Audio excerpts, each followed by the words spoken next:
This is all theater. This is all just political theater. Political theater. Political theater. Pure political theater. Theater. Political theater. The nefarious, significant and protracted political theater for political theater's sake. I yield back.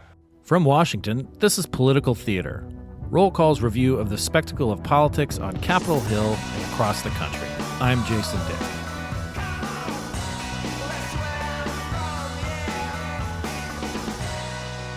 Well, we have a question that we're going to pose in today's podcast, which is there life after Congress? I think we know the answer, yes, and it usually works out quite well for people who leave Congress. With us to discuss not just life after Congress, but an ongoing series, a revival, if you will, spearheaded by Jessica Wehrman, our own managing editor for politics and leadership. Life after Congress is how good is it? How good can life be? Jess, welcome back. Thank you for having me. I hear only good things about your time in the chair here when I was on my sabbatical. So well, I'm afraid you have been lied to. No, I think it's actually the opposite. It's like sort of a, I may need to, start filling out applications at the hardware store. I do think Nathan liked me a lot, though. I thought he enjoyed talking to me. No, that was obvious. He even said that on air. Yeah, he did. Yeah, he was not subtle about it. So. He was not. But one of the things that also came that you were working on while I was away was this series that we'd been talking about for a while. Still working on it. Life After Congress. This is a little bit of a throwback, for us. We used to do this series with sort of regularity. We'd just find, people who aren't necessarily maybe the most famous members of Congress. I mean, like people, I think will sort of keep track, on the periphery maybe of say the Paul Ryans of the world or the John Boehners of the world or folks like that. But there's a lot of people who move through Congress and they all, for the most part seem to have like fairly full lives before they got here. They lived life in Congress and then they have a life afterwards. And I'm really happy that we revived this, just taking this sort of these snapshots. It was preceded by another series that we revived called Where Are They Now, which is focusing on people who just left Congress this past year. Yeah, we were in that at the end of July. Yeah, and you and Mike Magner did a great job of kind of making sure that happened. And you talked to as many people and found out that, some people probably haven't worn shoes, since they left in January. They're so traumatized by life. I'm not sure the shoes thing is with their trauma, but yeah. And then that was a natural segue into Life After Congress. And we've had two come out so far as of the taping of this podcast. One, and you have done both of them. Mm-hmm. We're getting more people in the newsroom involved, but I think that they see a good example in what you're doing. And the first one was we're going to talk a little bit about them. Now that we've sort of laid the groundwork for the series.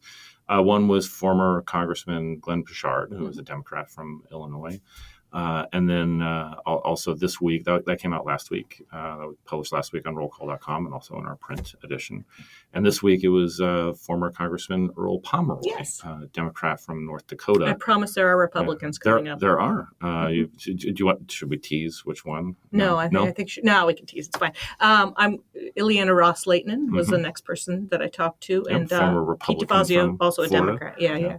So, and then I've got a couple others lined up, so it should be. Yes, and I like, we can talk about this series as it, kind of as it ages, like a fine wine, as we get going. But what I think is so fascinating or interesting, at least to me, maybe to 3 or 4 other people on the planet, is that in these two former members that you profiled, I see like 2 very distinct paths that you can take, and one is the path back home, if you will, which, that seems almost kind of romantic or, like 18th century, say, people, come and they do their public service in Washington and they go back to where they're from. Back to my log cabin, just like Abe Lincoln. Mm-hmm. Or do things there, right? And then the other, path, which is a little bit more, common just because where we live in the Washington, D.C. area, and we see people here, is that they stay here and they take a job with a lobbying firm or in public policy or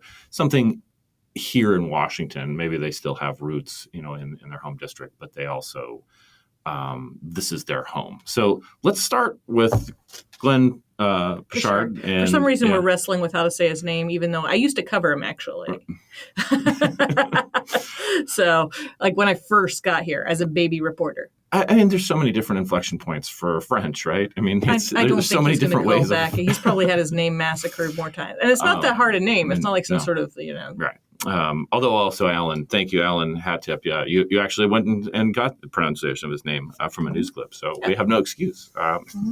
But so this is let's talk a little bit about his career, where it went, how he came to Washington, how he left Washington, and what he did afterwards, and then we can talk about Pomeroy and how that compares, and just within again just these two gentlemen, we have almost like a microcosm of a member and what happens to them and where they go. Well, and that's Congress too, right? They're a microcosm of society. So you see Theoretically, yes. Okay, well, yeah, theoretically, but not always in practice. But with Pichard, he was a kid who grew up poor in Southern Illinois. Like his dad, he's got this great story about his dad was working for the WPA.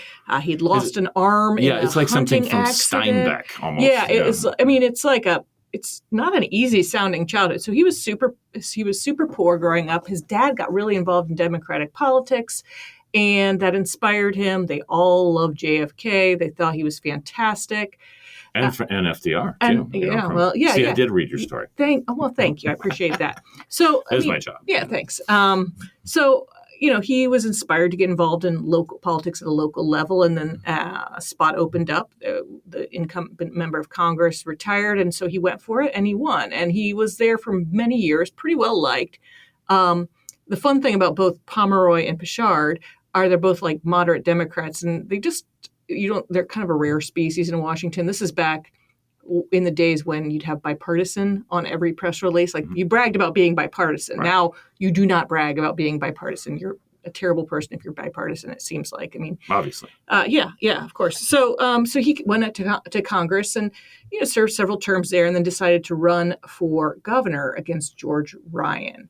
1998, yes, and the good people of Illinois chose George Ryan, who would attacked him for being too conservative because he was an anti-abortion Democrat at the time. I mean, right. He was because he represented a very rural district. Right. Pichard, not Ryan.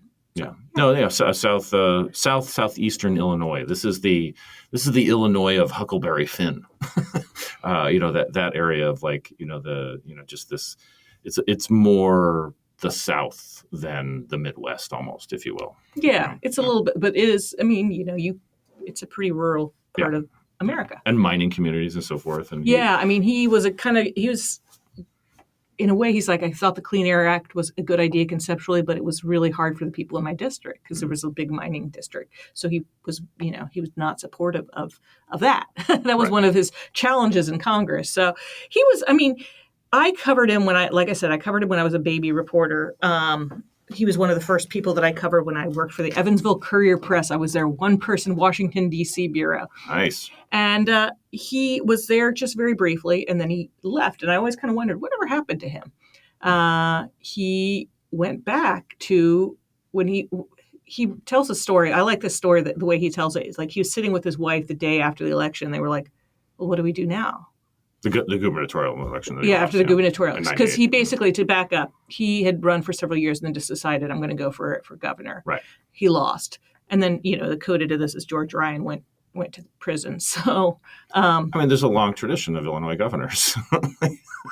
He was just doing what the Illinois Governor Heritage told him to do. But anyway, Pichard and his wife talked about what were they going to do next. And what they settled on was a foundation, the Pichard Foundation.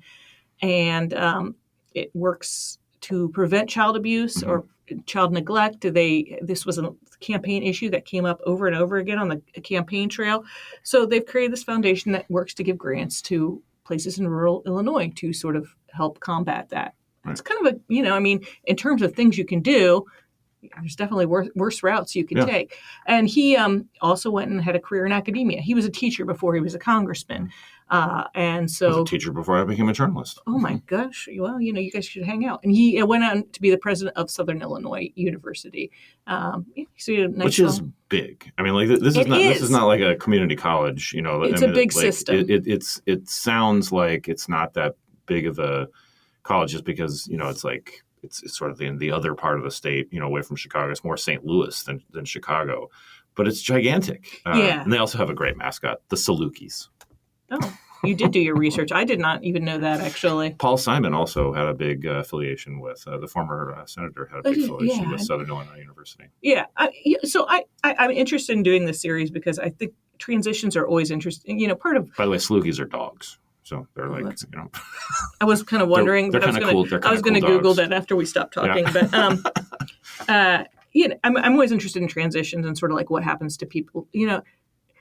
Part of being a reporter and the fun of it is you can kind of try on what it's like to be someone else, what it's like to not quite walk a mile in their shoes. And I'm always interested in like when you're in Congress, you have this identity. Like this is who you are. You're a member of Congress. By God, you got your little lapel pin, and people pay attention. So like, what happens when you're not? Like when that's not your identity anymore? When you can't let that define you? What happens next? That to me is a very interesting kind of concept to explore.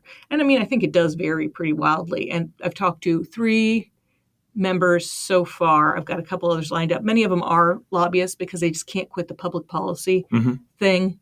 But I mean, like one of the things I was always interested in as a regional reporter was like, what motivates someone to run for Congress? Right. Because why are you here? On paper, it doesn't sound very fun at all. You're traveling back and forth. I don't really like to fly. I don't know about you. You don't have to. I mean, you could drive it. Right. You have to ask people for money and votes every 2 years. You have to, it's like constantly asking people to like you over and over again. And then, now you have to really veer really right or really left in order to win the primary. So it's like, I think what's interesting about like delving into people like Pichard and Pomeroy, who we'll talk about in a second, is that because of when they came into Congress, I mean, like people have always like gone back and forth from their home districts to Washington, particularly if they're like close. I mean, like Tip O'Neill, the former Speaker of the House, went back almost every weekend, in a car full of dudes, to Cambridge, probably reeking of like cigar smoke. And so it's not like this is new. It's just, like what this mad scramble to National Airport, on Thursdays and on Monday. But I get the feeling that people like Pichard may have not gone back. Not everybody went back every single weekend. We have this ludicrous schedule in Congress now where they get in on a Monday or Tuesday and they leave on Thursday or Friday and they spend half of their time raising money. And, that was, it's just, there's not a lot of time for congressing, if you will. And I mean, that was always the rub with senators where they'd say, well, you might as well just buy a house because you're just going to be here all the time. And House members had a little bit more pressure because they have to ask, they have to be present in their district at least enough to get, voted on. Anyway, so like I'm just always interested in the lifestyle and the transition. And, Pomeroy was sort of a different kind of case where he just sort of fell in love with policy. He is a guy who really lost his race because of the ACA, because of Obamacare. He voted for it. And then he knew basically by election night, said he had time to write one speech. He had to choose that night, like, am I writing a concession speech or a victory speech? Because he'd been so busy with the campaign. He wrote a concession speech. He kind of knew, like, the writing was on the wall. Yeah. And what you were saying earlier in the podcast about, that Pomeroy and Pichard were 2 very kind of moderate Democrats. I mean, for different reasons, like one, their backgrounds, but also, Pichard was came from a rural conservative district, which basically voted Democratic because that was what you voted as part of the Union, or that was just like the tradition. Pomeroy, was representing the entire state of North Dakota as an at-large member of Congress. And so he had to get Republican, votes. He had to reach across the aisle. This was back before primaries were really the deciding factors. Now, like really, there's very few places in America where a general election is actually a thing. It's all about the primaries now. I mean, I wish Nathan were sitting here because he could say, and this is exactly how many, Well, it is. I find it interesting that perhaps I'm idealizing, some people from a different generation, but it does seem that these 2 men in particular had a sense of themselves before they came to Congress, and they have a sense of themselves after Congress. Mm-hmm. And again, I know it's trendy to just say how much Congress sucks now, but like there doesn't seem to be as much of a formed identity, much like, people develop a little later, they're at least emotionally as they age. I mean, you've got college age kids. I have, a stepson who just recently graduated college. Like where they're at this stage of their lives is not like where we were at that stage of our lives. I mean, it seems like there's a later development. And I wonder if that's spilled over into Congress too, where everybody's just like, this is about the party. I support, for Republicans, I support Trump down the line, no matter what, whether they do or not. They just know that this is the way to get elected. And Democrats are like, I have no idea what I'm doing. I mean, we just make it sound Pollyannish, these guys who are kind of moderates, because that was sort of, they were kind of predominant back in, I mean. Old white men, Jess. Old white men. When we were baby, well, I mean, I don't think there is this sort of push to please your district so much as to please your party at this point, if that's what you're saying. Yeah. I mean, Pomeroy was a statewide office holder before he came to Washington. I mean, he was the insurance commissioner. And he knew. He was like, I'm going to lose my job as a result of this. Right. But he knew, like, at the end of the day, he had a background as an insurance commissioner, so he understood the need. And there were things about it he didn't like, but he knew that it was, this, at the end of the day, this bill had to happen in order for him to be able to look himself in the mirror. So, I mean, I don't know. I mean, in terms of your thoughts on, like, sort of us getting ourselves, I would argue that it's probably like, nobody wants to lose their job. That is a primary motivator. When I took a class in high school, it was like a sex ed class, and they were like, nobody wants to be alone. That's the number one fear. I would argue, no one wants to lose their job. They're fine being alone. or maybe a corollary of that is like everybody needs to eat. There is a hierarchy of needs, and you have to meet those needs, and the most basic ones are food and shelter. Yeah. The most basic way of getting those is to hold a job. Yeah. And yeah, it is. I don't know. It seems like the theme that has come up over and over again through Where Are They Now? When these were like more vignettes, these tiny little like. Are you talking about old school and now? And now these guys, and is that they're really glad they're not here right now. Well, that is kind of a theme. I mean, so the next one, this is my preview for next week.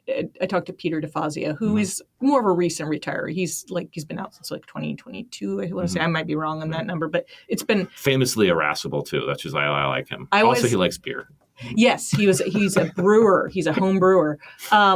And I always like talking to him because I always try to make him just irritated enough that he was quotable, but not so much that he would lose his temper completely. There was always sort of you should have been a police interrogator.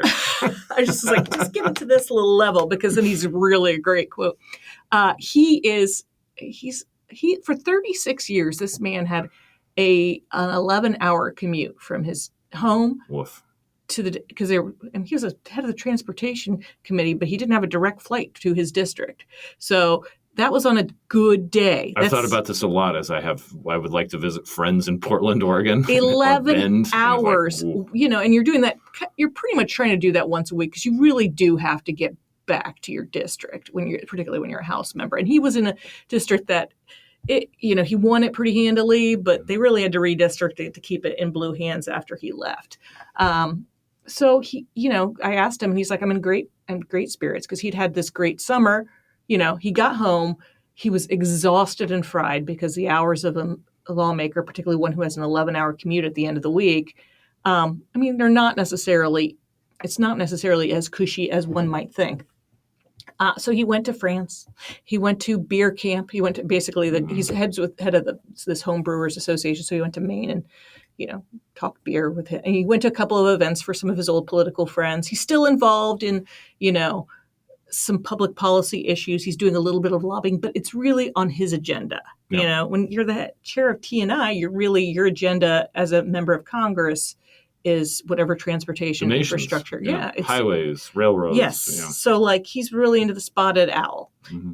Had a little less time to deal with that before retiring. So he gets to kind of dabble in some of these other things that he likes to. He just has a little more autonomy, I think, over his life now, was the sense that I got.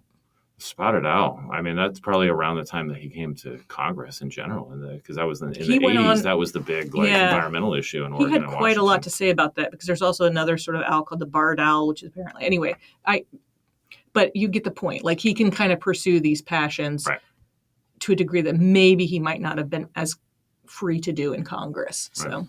And as bad as DeFazio's commute was, back to the district, it's nothing like Earl Blumenauer, the bicycle guy. It would take him weeks to get back and forth. Yeah, when on the you're bicycle. biking, yeah. Just kidding. Well, Jess, I look forward to reading these. I look forward to doing some myself because there's again the nice thing. As we've seen from Mike Magner, who has compiled this long list of former members of Congress, is that they all have stories. I have a friend who is a former journalist at this point. He's now an urban planner, but his first job was in the New York City area. He's from New York, and his editor was crusty old guy, and it was in the 90s. He says, like, there are 8 million stories out there, kid. We just need 3 of them a week from you. I would say that's modest. Go 4. I'm a mean editor. But I look forward to reading more of yours. Look forward to reading more they're from fun to sector. from You know what? the newsroom and from They're myself. very pleasant people to talk to. These former members of Congress. They have because time. They have time. They have So, cool. Well, thanks, Jess. Do you want to stick around for the words of the week? Why not? What else do I have to do? What else? What else could there possibly be to do? I chose the words of the week. I mean, I've been trying to be somewhat topical, and I think that the reason for this will come obvious in a second, is that of what's going on in the Senate. So the words of the week are continuing body. What we mean by continuing body is that the Senate, what people particularly senators, like to talk about how great the institution is and how different it is. It is different. I mean, when one of the principal differences between the House and the Senate is that the House, after, as a new Congress starts, the House actually goes out, and we have this strange interregnum where there are no members of the House, which we found out when, Kevin McCarthy was trying desperately to be sworn in as the in Speaker. 2023. We had no members of the House to speak of, so there was nobody to swear them in. The clerk, swears the dean in, and then he or she swears in the rest of the members. Anyway, so the House ends at the end of each 2-year, Congress. The Senate continues. The Senate only elects 1/3 of its members every election cycle, every 2 years. So at any given time, there are always around 66 or 65 members of the Senate who are in the office. So they're a continuing body. They don't have to pass a new rules package like at the beginning of each Congress, like the House does. And it's interesting, just looking at how people define this and ways that they've looked at it. There's a great quote from the late Henry Cabot Lodge, who was a senator from Massachusetts, and he wrote a book about the Senate or an long essay which appeared called The Senate, which appeared in Scribner's in 1903. Sounds like a can't miss. I mean, this is must read appointment. But I think that I just want to read a little bit of it, which gets at the reason that it is so unique, and part of it is that because it never goes out of session. It's literally been in session since 1789 up until right now.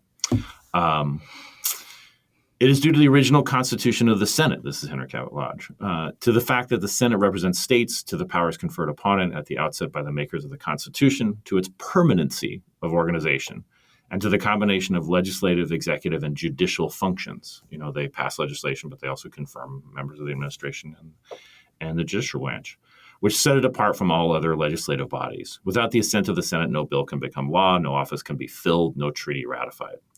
Administrations come and go. Houses assemble and disperse. Senators change, but the Senate is always there in the Capitol and always organized with an existence unbroken since 1789. I feel like there's a Chuck Grassley joke somewhere in here. I'll leave that to you. I feel like I've gotten into enough trouble with people in recent years on jokes about age and so forth and experience.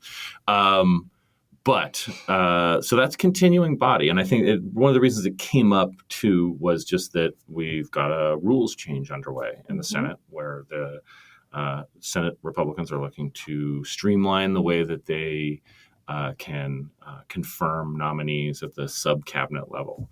And that's going on right now. And it's part of if it happens, which it looks like it will, it looks like that will be a part of the continuing body's rules until they change them again. So anyway, continuing body. Jess, thanks again for spearheading Life After Congress. I look forward to, again, more of this from you, from other people in the newsroom, from myself even. And thank you out there, our listeners, for listening, for spending part of your ear time with us. We'll catch you later.